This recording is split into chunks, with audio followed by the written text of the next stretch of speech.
राजकारणात पदे येतात आणि जातात, पण खरी कसोटी असते ती संघर्षाची।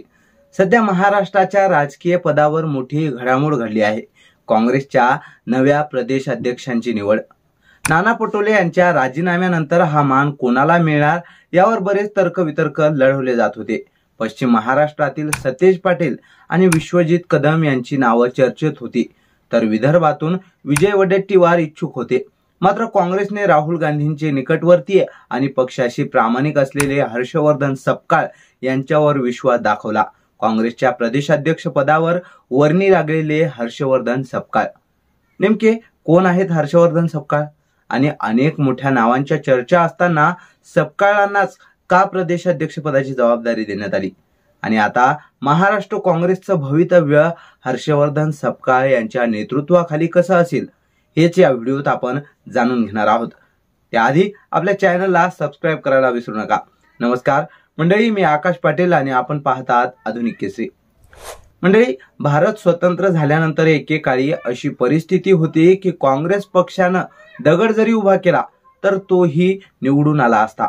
मात्र काळ बदलला, लाट ओसरली आणि मग काय, काँग्रेसचे अनेक गड कोसळले। एकेकाळी महाराष्ट्रात सत्ता गाजवणाऱ्या काँग्रेसला आज आपल्या अस्तित्वाची लढाई लढावी लागत आहे। मात्र राजकीय नाटकात एकच सूत्र असतं, जो चालला तोच टिकला आणि हे सूत्र काँग्रेसनेही आत्मसात केलंय। आणि म्हणूनच आता काँग्रेसला एक हार्डकोर कार्यकर्ता हवा होता, जो पक्षाला पुन्हा उभं करू शकेल, आणि हाच निर्णय घेण्यात आला। हर्षवर्धन सपकाळ यांना प्रदेशाध्यक्ष बनवायचा। बुलढाणा जिल्ह्यातील रहिवासी हर्षवर्धन सपकाळ उर्फ बंटी दादा एकेकाळी महाराष्ट्र प्रदेश युवक काँग्रेसमध्ये सक्रिय असलेल्या सपकाळांनी विद्यार्थी संघटनांच्या माध्यमातून आपली ओळख निर्माण केली। बीकॉम नंतर बीपी शिक्षण पूर्ण करून त्यांनी काँग्रेसच्या विचारसरणीला वाहून घेतलं। 1999 ते 2002 मध्ये महाराष्ट्रातील सर्वात तरुण जिल्हा परिषद अध्यक्ष म्हणून काम पाहिलं। 2014च्या विधानसभा निवडणुकीत मोदी लाटेत अनेकांचे गड ढासळले, मात्र बुलढाणा विधानसभा मतदारसंघातून सपकाळ यांनी आपला गड राखून काँग्रेसचा झेंडा बुलंद ठेवला।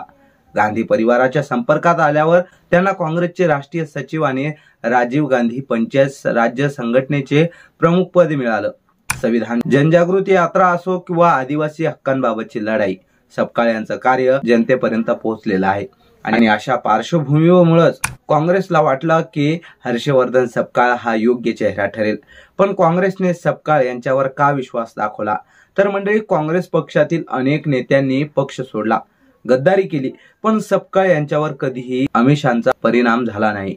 तसंच मराठा ओबीसी वादात तटस्थ भूमिकेमुळेही त्यांना ही संधी मिळाली। सध्याच्या राजकारणात मराठा विरुद्ध ओबीसी हा वाद मोठा आहे। काही काँग्रेस नेत्यांच्या वक्तव्यामुळे ओबीसी समाज नाराज झाला।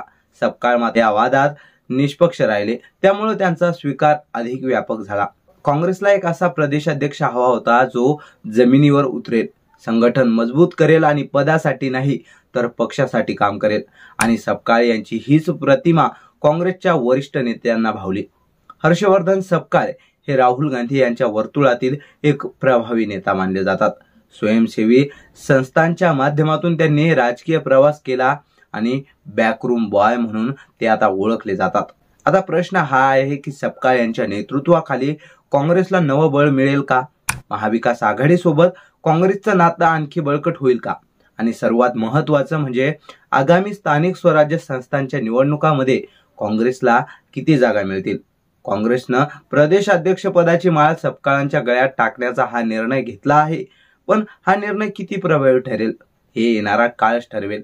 हर्षवर्धन सपकाळ यांच्या नेतृत्व गुणाची कसोटी आता सुरू झाली आहे आणि सर्वात महत्त्वाचं म्हणजे पक्ष संघटना मजबूत करण्याचं मोठं आव्हान त्यांच्या समोर आहे। तर मित्रांनो, तुमच्या मते हा निर्णय योग्य आहे का? काँग्रेसला पुन्हा भरारी घेण्यासाठी हर्षवर्धन सपकाळ हे योग्य नेते ठरतील का? तुमची मत प्रतिक्रिया कमेंट करून आम्हाला नक्की कळवा। व्हिडिओ आवडल्यास लाईक करा आणि जास्तीत जास्त शेअर करा। तसंच आपल्या आधुनिक केसरी या YouTube चॅनलला सबस्क्राइब करायला विसरू नका। भेटूया पुढच्या व्हिडिओत एखाद्या वेगळ्या विषयासोबत।